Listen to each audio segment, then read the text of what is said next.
You do. Aha! We did it. 10 times the charm. Okay. Welcome to the How to Train Your Partner Masterclass. I'm so glad y'all are here. For those of you who don't know me, my name is Eri Kardos, and I am excited to share some interesting things with you today. I have loved how controversial this, the title of this has been too. I'm like, yeah, it gets people all riled up. Like, what? I had somebody be like, how to train my dog? It's like, it's not train my dog. I'm like, no, that's not what I mean, but I'm glad I got your attention. So I do a real quick introduction. Yeah, that's me. Yeah, that's me. Laurel, can you mute? Hi. Thank you. All right, so a quick introduction. This is me when I was little, and a bit about my journey. I've been all over the place, but the highlights that I think you might want to know are that I've been a relationship coach for over a decade now.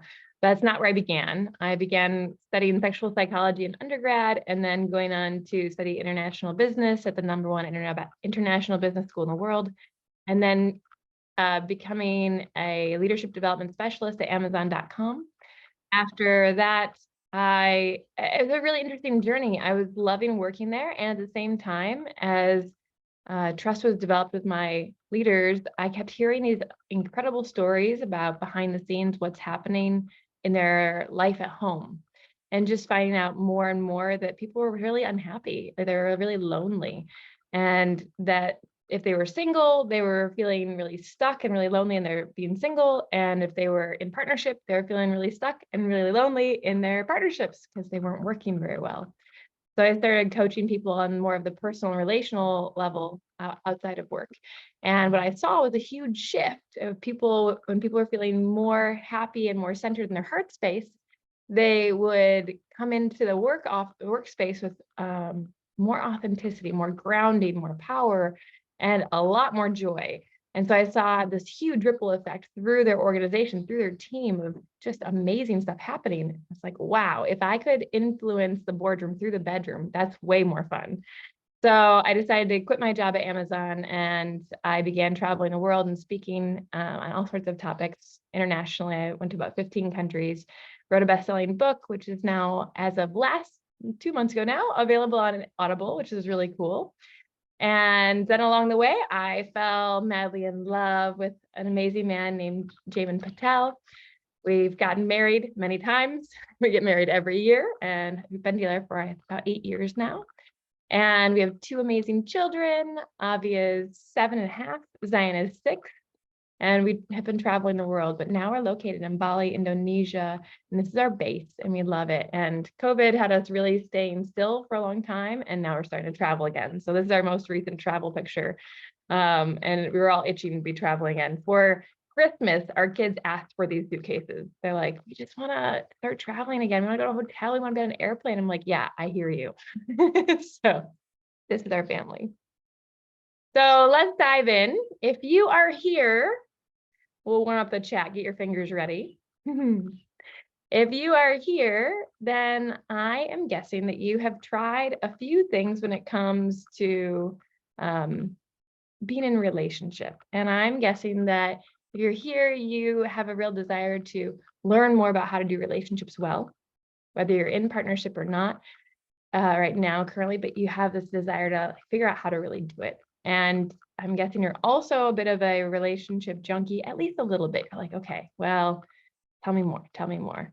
And if you're here, then you're a bit of a go-getter, at least when it comes to if there's a problem or you're feeling stuck in something, you really want to find the solution. You're not okay with just settling. So if any of this is resonating, if this is you, drop a 1 in the chat. Give me a little 1. Show me you're awake and you're here with me. Yeah. Beautiful. So what is it that you want? Ooh, exclamation point. So what is it that you want? It's like, what do you really want when it comes to a relationship? And I find that a lot of times when we are looking at how do I be in a healthy relationship, it's a lot about how do we get the love that we want? How do I be loved in the way that I really, really desire? And that can be really tricky. And one of the things that I've found is that people have tried a lot of things, a lot of things. So I'm going to help you get started, but we're going to brainstorm some possible things you may have already tried in terms of getting the love that you desire. So if you want something from your partner, if you want your partner to show you love in a certain way or change a behavior because it's not really how you feel loved, how have you gone about trying to make that happen? Any examples? You can speak if you want, or you can type in the chat. What have you tried? Tried talking about it? Maybe you've tried asking really sweetly, and then maybe it works for a little while, but then it doesn't really work. Maybe you've tried telling them what you like and don't like. Great. Maybe you've tried kind of manipulating them a little bit. A little bit like, if you do this, or maybe you tried the punishment and reward system. Oh, you've tried writing notes. Great. Maybe you've tried bringing a mediator. Maybe you've tried going to their best friend and telling them what's going on, see if maybe the best friend can help you out. You tried hiring me. Hopefully that one has helped a lot. You've stopped talking when it's not good. Yeah, that's kind of like part of the punishment system, right? Maybe you tried begging or complaining or nagging. Nagging is a very popular one.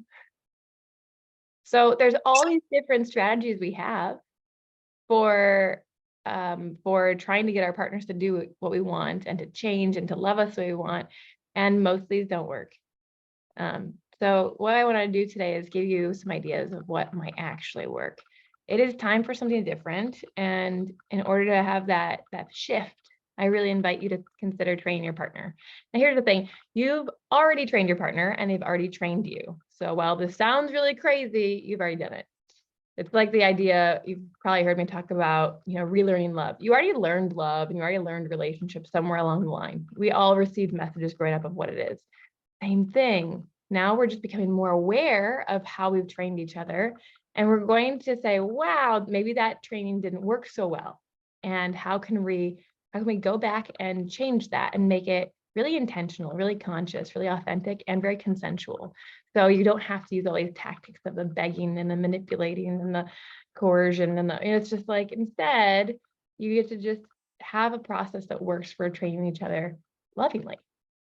And it's really interesting to me because when we start a new job or when we're working like on a new sport for like, oh, I'm going to learn how to play this thing, we hire a coach, trainer, and or we start at a company, they give you a trainer and they give you this onboarding process of how do you actually do this thing really well. We're going to teach you quickly so you can get up to speed and you can do this thing you really want to do with efficiency and it won't be so complicated. So in some ways, that's what we're looking for, is somebody who already knows the game, already knows the job, and can just hand you this user manual. Okay, here's how you do it. Here's the role. And if you have the manual, go for it. Amazing. Now, unlike a job, this is way more nuanced. Like any matters of the heart are way more nuanced and they take time and they take love, and who you are matters and who they are matters, and what you want in this moment matters and can be different than what they want in the matter in that exact moment. And so for us, it's really looking at how can you have a system that really works in this very nuanced, vulnerable place. And it's also, I was joking with somebody because, I had someone comment on the post about when they saw the how to train your partner, they said, is it's like how to train your dog? I'm like, it's not like training your dog.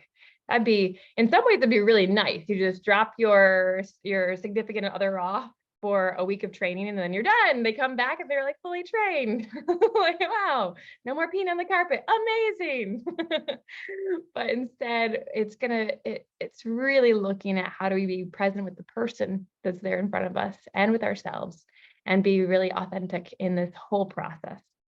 So again, you've already trained them. And what I mean by that is you've already taught them, but probably very poorly and very unconsciously about how you want to be loved. And it just doesn't work because we haven't known how to do so really well. So we're going to start talking today. I want to give you the roadmap for how to actually train your partner. And so grab your notes. If you don't have your notebook, if you haven't been with me before, get your notebook and your cup of tea. I've got mine right here. And we are really going to be looking at, I'm going to give you the steps for exactly what to do to train your partner. And at the end of all of this, some of you are going to feel really, really excited to go out and implement, which I love. Please go do it. And some people are going to really want to make this extremely efficient. So I'm going to tell you what you need to do. You can go out and do it. If you want to do it faster and more efficiently with support, then I'll have something to share with you at the end that you can consider doing and working with me. All right. So why do we need to train our partners? Why do we need to train our partners? Any guesses? Why do you think you need to train your partner? Because so far they have really been terrible at the mental telepathy. I've been trying, but it's not working. Yes. Anything else? That was spot on. Thanks. Yeah, it's mostly that. You just nailed it. We're fed this story that, there's so many stories that were taught growing up that just drive me crazy as a professional later on in life. I'm like, no, that doesn't work. That's not how this works. But we were told that, a really good partner just knows what we need, and can pretty much mind read or know ahead of time. They know us so well that they can just give us what we want beforehand. And I think that's a little crazy. And I have yet to meet somebody who can do that. And I also am getting to know myself all the time. I'm a very different person now than I was 6 months ago or 6 years ago. And so it's like, if I don't even know myself so well, how can I expect someone else to know me? And these expectations and assumptions we put out really keep us stuck and keep our partner stuck. And it creates this disharmony and can build resentment. So if we're going to really build connection and we're going to come together more smoothly, then we need to train our partners and consider how to do that. Thanks, babe. My child just brought me my coconut water. So in terms of connecting, it's really, really important that we consider that the system we were taught doesn't work. And now it's time to do this other thing and train each other.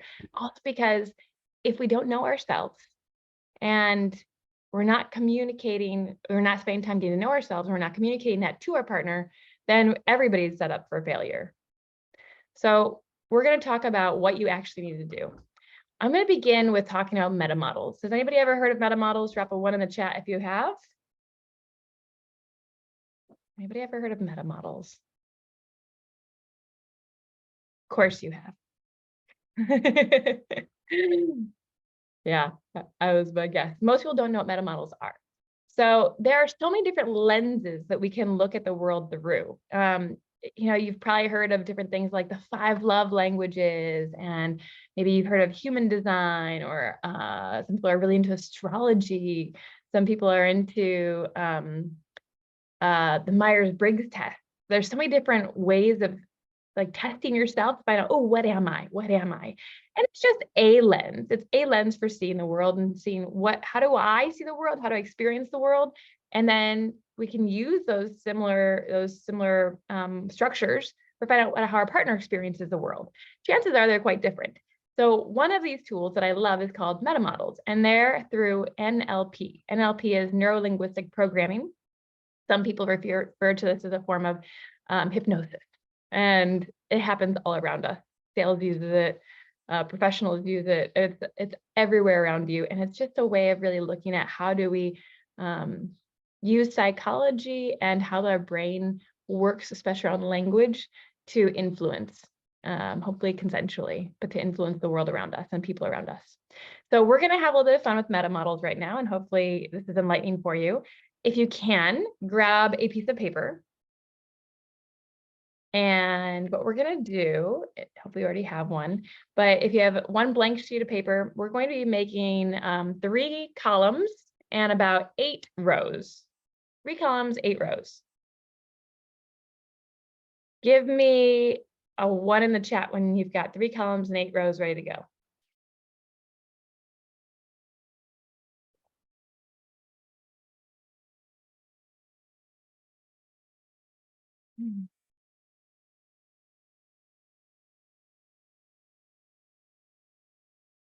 Give about 10 more seconds. 3 columns and 8 rows.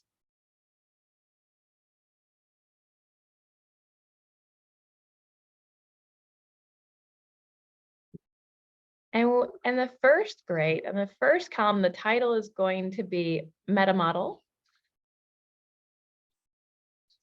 The second column is going to be your name, or just the word me. And the third column, if you're currently in partnership, is going to be partner. And if you are currently single and you're playing along, you could think about a previous partner and just see what comes up.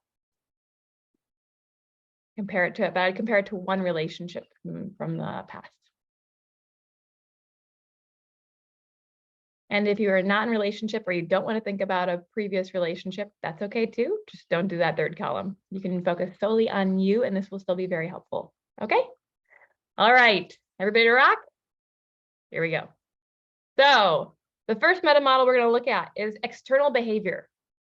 So you're going to answer the question. So when it's time to recharge your batteries, do you like to be alone or with someone else? Okay. So when you just want to recharge your energy, do you like to be alone? If you like to be alone, you're going to write down the word introvert on your column. If you like to recharge your batteries from being with somebody else, write down the word extrovert. And then you can take a guess at what your partner might be if you're in partnership. So for me, I am an introvert who plays an extrovert on TV. So I look like I have a lot of excitement around being with people, and I do, but that's not how I recharge my batteries. When I'm feeling like, oh, I'm drained, what I really want to do is I want to be alone. I want to be alone in my bed, reading a book, or sleeping. I love sleeping. Or I want to, just have quiet time by myself. And so while it looks like, oh my gosh, she loves to be social, I love to be social. And I also recharge myself through being an introvert. So when Jamin and I met, that was very confusing for him because we met being super social. We would go everywhere and meet everybody and do all the speaking and like very outward things. But then I would retreat into like, just leave me alone in a coffee shop for a couple hours and I'll be so much happier. And he's like, I don't get it, because he historically has been an extrovert. And so when he was feeling really down, he wouldn't figure out why do I feel so down? And he would want to just stay in bed. But knowing he's an extrovert, I didn't need to kick him out of the house. I'd say, hey, some of your friends are having a get together tonight.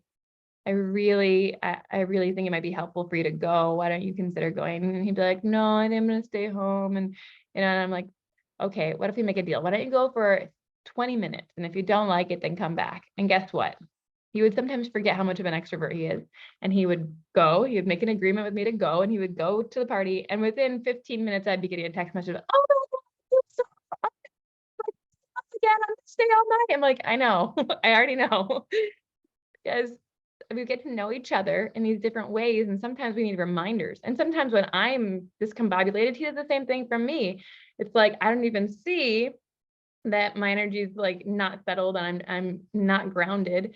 And he'll be like, hey babe, why don't you go lay down for 20 minutes? I'll take the kids for a walk and we'll come, you have the whole house to yourself. You can do whatever you want, really. And we'll see you in 20 minutes. And I'm like, no, I should go with you. And he's like, just stay home for a little bit and see how you feel. And 20 minutes later he comes back and I'm like, oh my gosh, I didn't even know I needed that. And we just laugh because we know each other and we're in each other's care. So sometimes I can call it for myself. Sometimes he can call it for himself, but sometimes we need to help each other out with that. So that's the first meta model, is external behavior. Everybody, if you wrote down your external behavior already and you're ready to rock, go ahead and put a 1 in the chat. Are you ready to rock? You have an idea if you're an introvert and extrovert? Great. Okay, let's move on to the next one then. This is internal process. How do you process information? So here's the question you're answering. In gathering information about something new that you are learning, do you prefer the facts or are you more interested in the relationship between the facts? So if you're more interested in the facts of something that's going on, then you're a sensor. You're really into the details. If you're more interested in the relationship between the facts, then you're more into the big picture. You're an intuitor. Okay, so if you're a small details person, you're a sensor. If you're a big picture person, you're an intuitor. So for me, I am almost always the sensor, and Jamin is almost always the intuitor. So for me, I'm like, okay, I want to have my checklists with everything that we're working on. Like we're planning a family trip soon. We haven't announced it yet. So you guys are some of the first people to know. We're taking a trip back to the United States. And in that we're planning all the details, right? And for him, he's like, okay, so New Mexico, we'll be there. We will be there. I think we might even be there for Jamin's 40th. I don't know if I was supposed to share that. Ooh, I think it's okay, but so we are planning all the details, like what's going to happen in this. And so for me, I'm like, okay, so I need my checklist of all the things we need to buy and where we're going to be and in which dates and like, do we have the hotels and like locking everything in. And for Jamin, it's like, okay, so in general, what's our flow going to be and where do we want to go first? And how is that? It's like he needs to have a big picture and I need to like zoom into everything immediately to feel safe. And they both work really well together, but they can also cause a lot of friction. And so we oftentimes, even in trip planning, need to take pauses and just check in with ourselves because we realize that the way we want to do things is very different from each other. And just to talk about, okay, well, how can we do both the big picture and then zoom in? Do the big picture and then zoom in so we both feel really seen and taken care of in the way that we internally process. Cool? Make sense? Give me a 1 if you have completed your internal process columns. Great. Next one, internal state. Is it more important for you that you are thought of as reasonable and rational or thought of as a caring and feeling person? More important, and they're both important, but which one is more important to you? If you are thinking, then this is a person who evaluates the external world based on what they think about. But if they think about it, they use a lot of logic and reason. And a person who values the caring and the feeling more, the answer is feeling. They're more into your values and your feelings. They're both important, but which one is more important to you? Thinking or feeling? So go ahead and write down what that might be.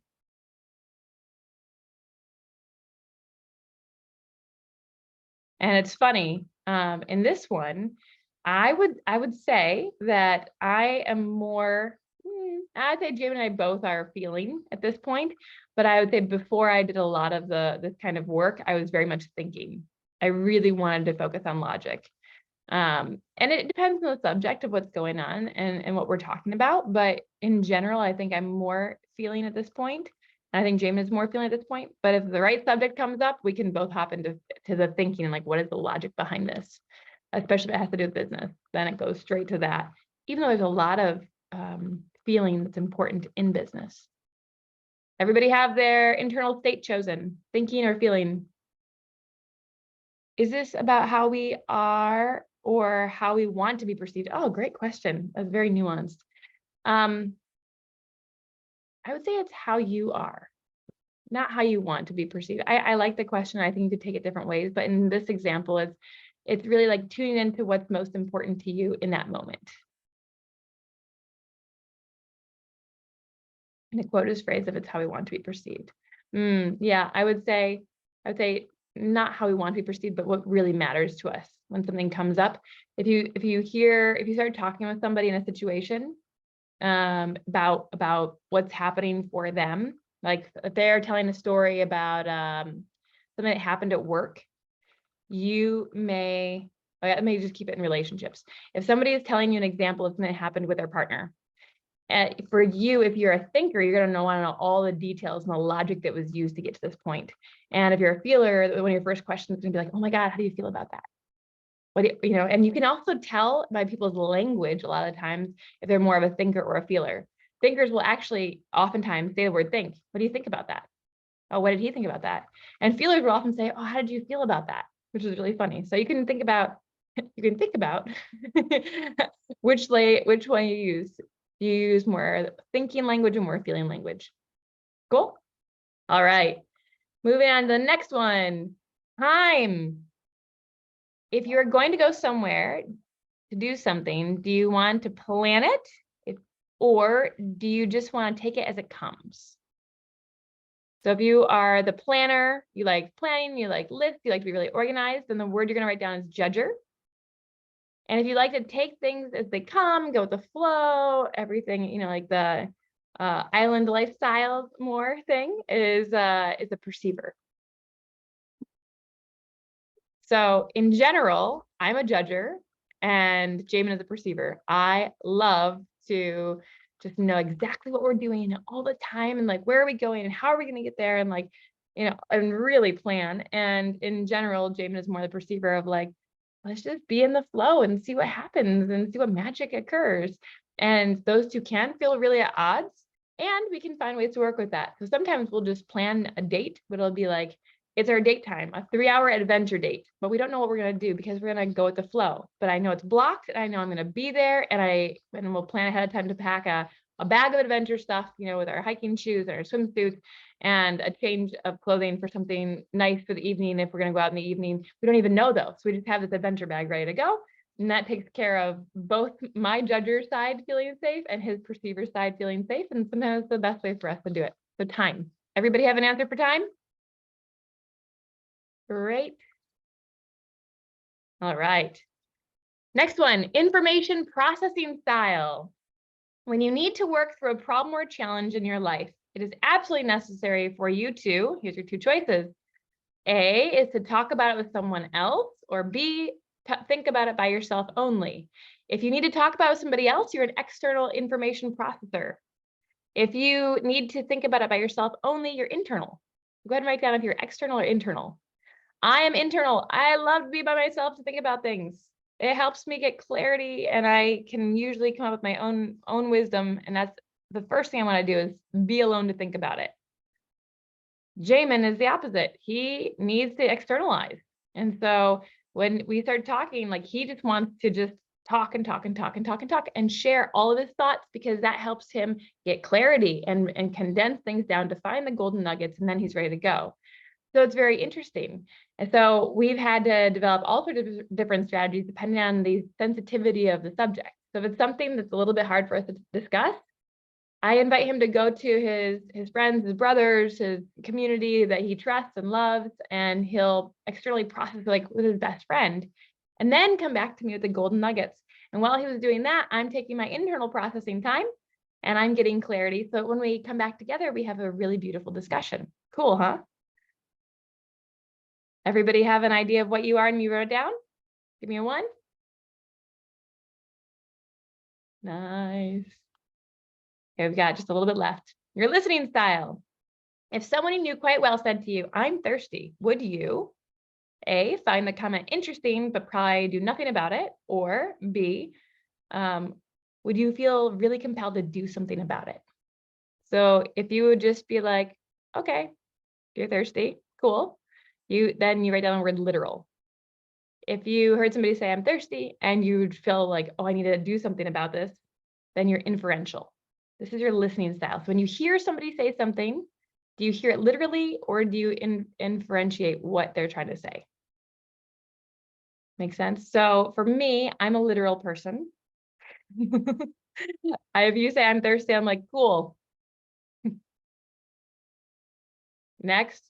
And if Jamin says, I'm thirsty, or if Jamin hears I'm thirsty, he's going to be like, oh, you're thirsty. That must mean that you want a drink. And I'm going to guess, knowing you, that you probably want a glass of cold water. So I'm going to go and I'm going to go get you a glass of cold water, right? He inferentiates what is behind the meaning behind what he heard. And for me, I'm like, if you want something, you need to ask for it directly, right? Otherwise, I'm not going to inferentiate. Just tell me what you want. I'm not going to guess. So 2 very different styles. Again, Sometimes we attract our opposites, and Jamin and I are very much different in this aspect too. So learning how to understand your different style of listening can be a huge impact on your relationship too, and knowing your partners so that you can really help regulate and take care of each other. Everybody have their listening style written down? Are you good? Drop a 1. Great. Speaking style. So if you felt that someone around you is not performing as well as they should, would you A, come to the point and tell them directly? Or would you B, hint, imply, and give them clues? So if you would just go directly to the point, you're write down the word literal. If you want to kind of not quite tell them exactly directly, but help them get there, you're gonna hint at it, give them some clues, you're gonna write down inferential. Hey babe, now maybe you do want to think about going to the gym.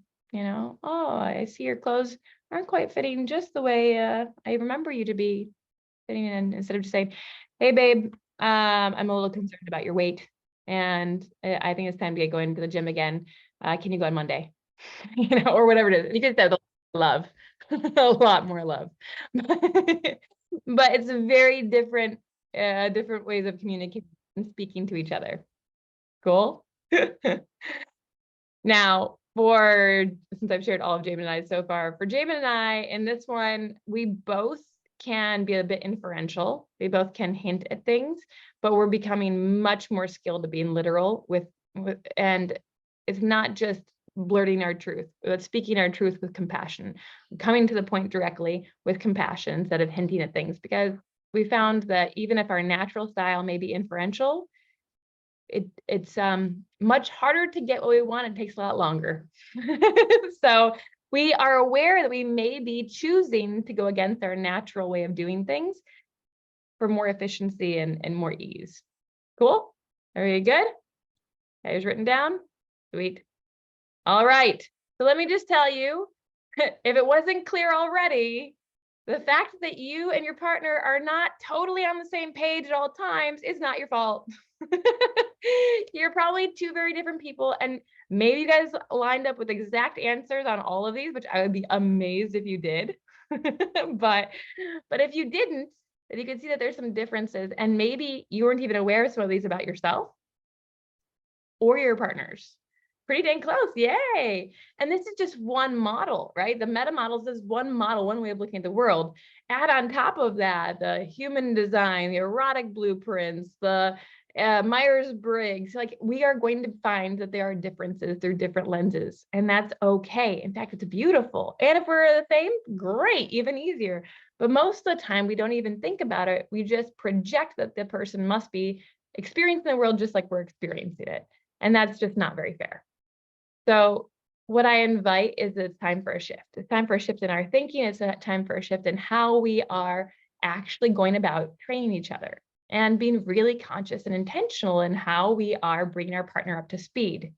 So what we're going to do is we're actually going to start backwards. What we oftentimes think about is, okay, we fall in love with this person and now we need to get to know them and figure out how to love them, or really focus on like them. But the reality is you have to work backwards. If you want to get the love that you want, you have to start with yourself and figure yourself out. Who am I in this moment? What is it that makes me tick? How do I experience the world?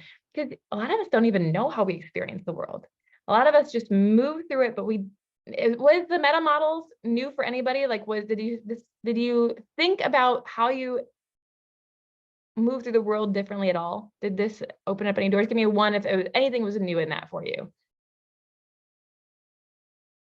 Yeah, it's like we can always learn new ways to think about ourselves and see the world. So for us, it's this invitation to get to know ourselves first. And then we're going to go forward. And from that place of knowing who I am in this moment and having these different views, then I can do the education and training of others. So we begin with a personal user manual. This is where you write down who you are. This is where you get a chance to create this amazing document. It's a living document. It's always growing and changing, but it tells you, who are you? What is it? What are your quirks? What are your meta models? What is your erotic blueprint style? What is it? What are your favorite ways to be touched? And it's just getting really clear. So when I work with clients around this, I'm giving them a whole document full of links to quizzes where they get to go and like, what are all these? In one spot, I'm going to just take them all. We're going to combine them into one document and review and look for the trends and look for the really important themes in your life that are coming up over and over again that might be helpful to share. And we can start looking for, oh, where has it been really hard historically to share this aspect of myself with my partner? Or maybe I wasn't even aware, so I couldn't articulate it in a way that they understood. And then things are lost in translation. So it's this understanding that gives you the articulation of who you are to give to them. Make sense? Yeah. Cool. So that's the first thing to do is we create your personal user manual. Second thing we're going to do is we're actually going to invite your partner into the training. So in the past, it wasn't so overt. In the past, you were just like, let me try to get you to love me the way I want you to love me. And involved all those different strategies that we saw in the beginning that don't work. And so now we're going to just be really, direct with them. We're going to say, hey, I have been learning so much about myself. I heard this masterclass from Eri. I've been really inspired to learn more about who I am. I've been taking these quizzes and I really want to share it with you. And I want to invite you into a training. A training meaning I'm going to teach you about myself. I'm going to teach you about how I want to be loved. And at the same time, I'd really like to do it with you. And I want to learn about who you are and how you want to be loved. And together, I want to be in each other's care and learn how to train each other so that this is even easier than what we have been doing. Make sense? Invitation. Invitation is so important. If you've ever worked with me, I say invite everything. Invite any difficult conversation. Invite your partner on a date. Invite. People feel really loved and cared for when they have a choice and when they feel considered in being a part of something and choosing to be consensual. To be like, yeah, okay, I'm in. Train me, baby. And I want to train you too. Next step is to let the training begin. That's it. If they say yes, if they agree, awesome. We are in. And so this is where we get to start sharing what are the learnings. And we start to start diving into like, okay, so now that I know all this about myself, let's talk about how it would be really meaningful to me if we were in connection. How I want you to speak to me. How, like, let's practice speaking each other's languages. You know, at one point, I'll tell you a story. At one point, Jamin and I decided to work with another like a sex and relationship coach. We work with so many coaches. I love working with coaches. I learned so much about myself, and I get these incredible tools to share with my clients. But we were working with one of the top sex and relationship coaches in the world. She's just incredible. And she discovered that we have a different way of communicating in so many ways, as you saw in our meta models, but we also have a different way of communicating our desires around fantasy or our desires around intimacy. And so imagine if you heard so much about each of our different styles, right? So if I am more of I'm going to reference erotic blueprints now, this lens. So historically, I was more of a kinky sexual person. And historically, Jamin was more of a sensual and energetic person. So the traditional masculine feminine stories that we're told, imagine that we're reversed. So I am more of the traditional like masculine projection and stereotype, and Jamin is more the traditional feminine projection and stereotype. So when it came to communicating together about what we wanted around intimacy, it was very different. And when we discovered that we were so different, we didn't know, we just couldn't figure out why it wasn't connecting. Our coach had us do some really fun homework, and she gave us some training to do around teach your partner how to communicate what you really want to hear, what turns you on. And part of that was the homework of learning how to text each other. Let me tell you, it was really hilarious because I was like, well, what do you mean? Of course it's gonna be the same. And she's like, Jamin, how would you like Eri to text you if you know you're gonna have a date later that night? And he's like, well, it would be something like, my dearest beloved, I cannot wait to join souls in union and soar off into the universe together in ecstatic bliss. And I was like, are you kidding me? You want me to text you that? And he's like, yeah. He's like, what would you want me to text you? And I'm like, hey, baby, I can't wait to bang you so hard tonight. Dick pic. He's like, what? That's what? And we were laughing so hard, just discovering that we were so different. And our homework was to text each other in each other's language. So imagine the text messages we shared and still share of Jamin, me sending Jamin this poetic, beautiful, heartfelt, energetic, sensual thing, message, and then him replying back to me with the can't wait to bang you. Here's the super kinky erotic photo, and then I would reply back in his language. It is hilarious to read, but guess what? We feel so connected. We're like, oh my gosh, we get each other and we're both super turned on. This is amazing. And then we can come into connection in a whole new way because we are, again, in each other's care. We learn about each other. We've trained each other, and we are consenting to do this adventure together in a way that most people would be like, I have no idea what those two are doing. It doesn't matter. We get each other and we're getting what we want faster. We're both being turned on instead of being like, they don't get me. Why are they sending me these messages? I'm so turned off, Cool?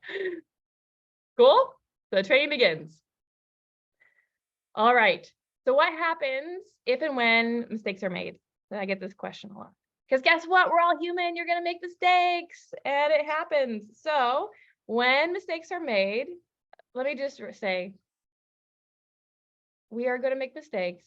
And in order to be prepared for that happening, we really need to think about what are our relationship agreements ahead of time.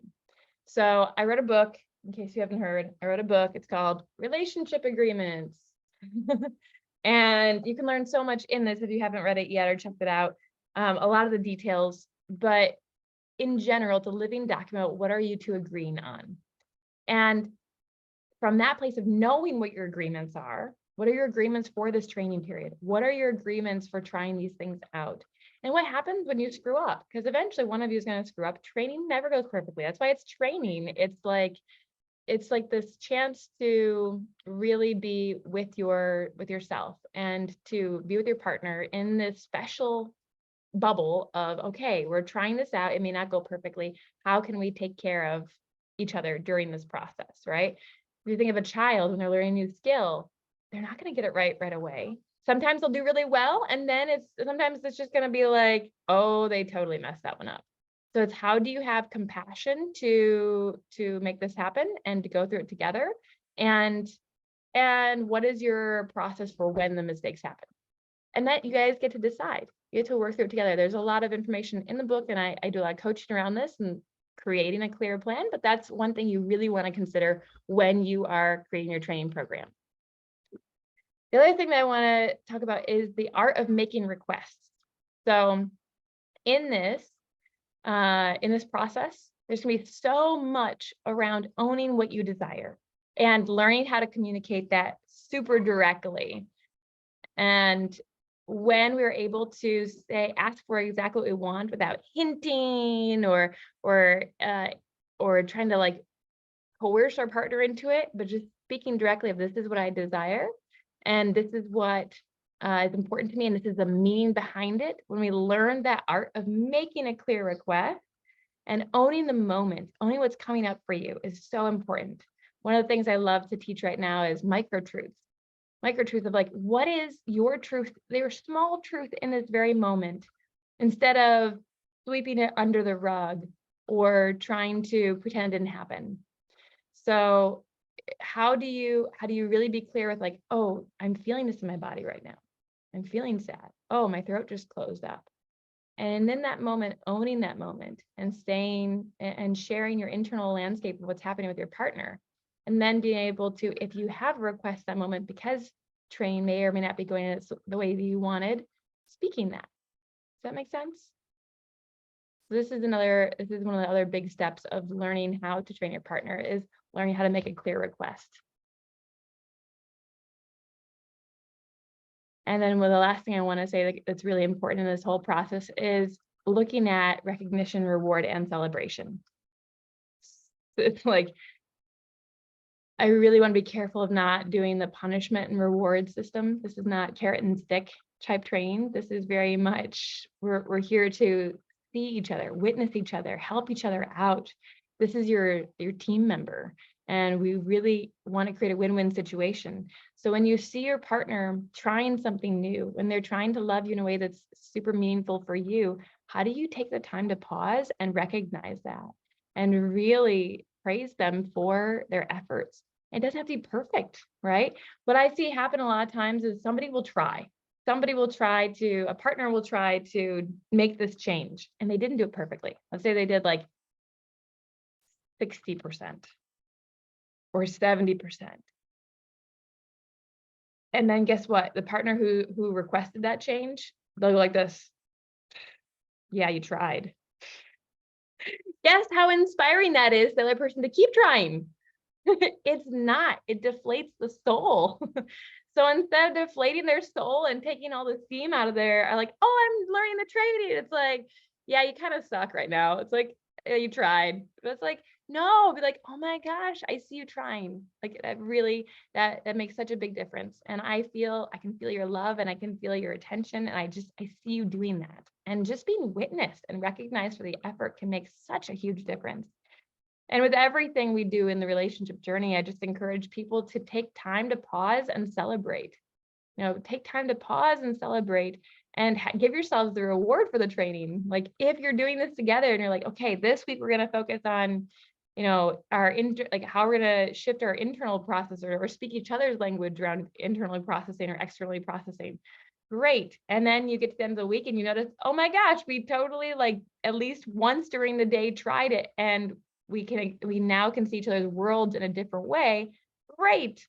Let's have a celebratory hot chocolate tonight, or let's go out to dinner and for like this whole training process we've been in for the last month and just celebrate that we are choosing to consciously show up in this relationship with so much intention and care for each other and for ourselves. Drop a 1 if this is resonating with you.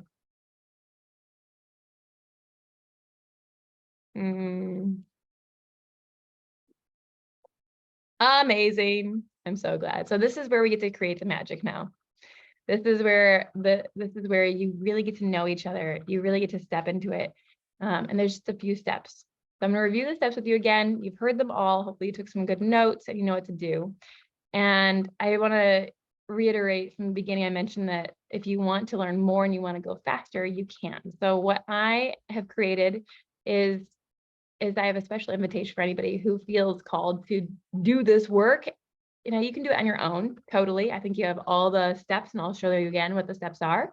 You can do it on your own. You can take your time. You can, find all the links to things, and you can take all the quizzes on your own. You can figure out how to analyze them, and you can figure out how to move through the sticky conversations. And I know you're capable of doing that. And if you want to collapse time and make it faster and do it with somebody who's done this many, many times with many, many, many, many people around the world, then I have this invitation to do some partner training time bending, which is working with me for 5 weeks. We'll do a Zoom call each week for 60 minutes. And here's the steps. If you want to review, here they are.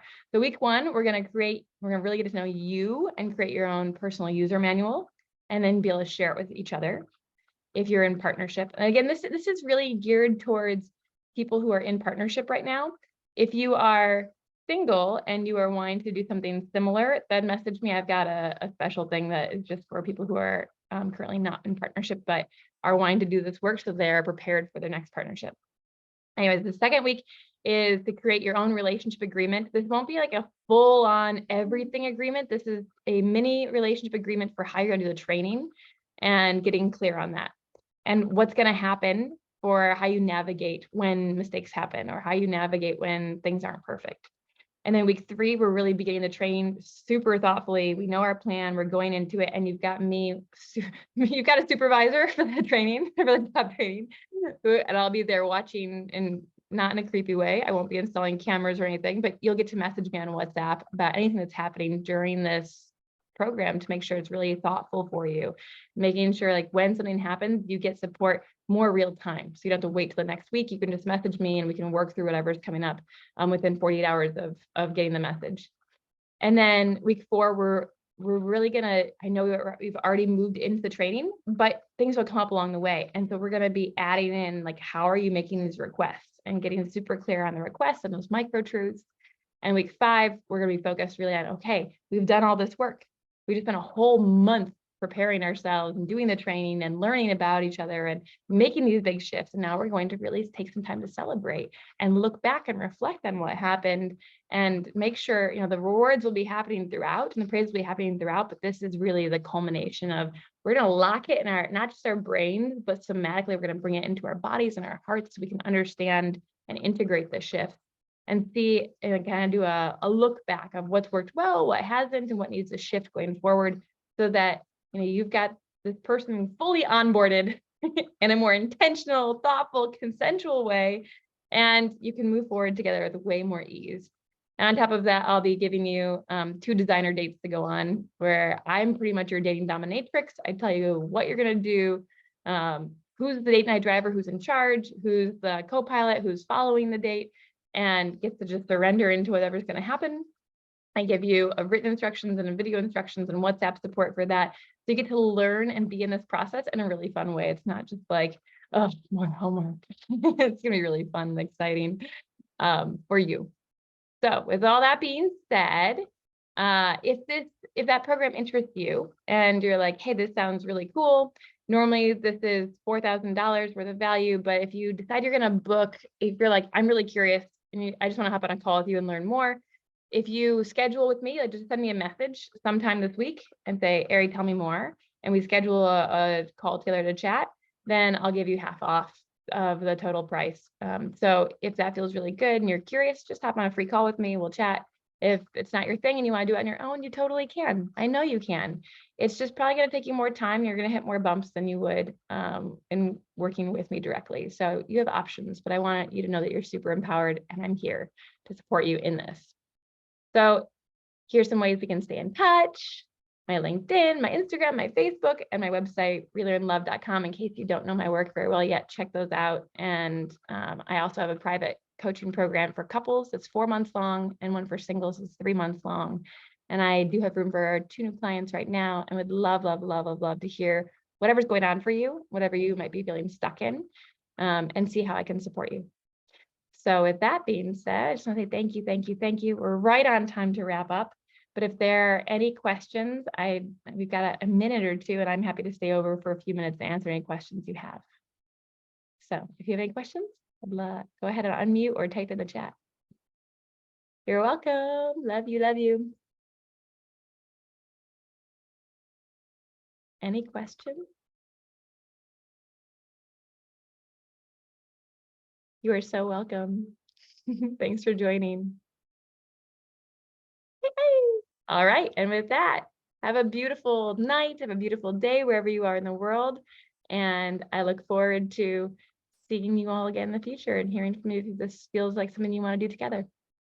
Bye.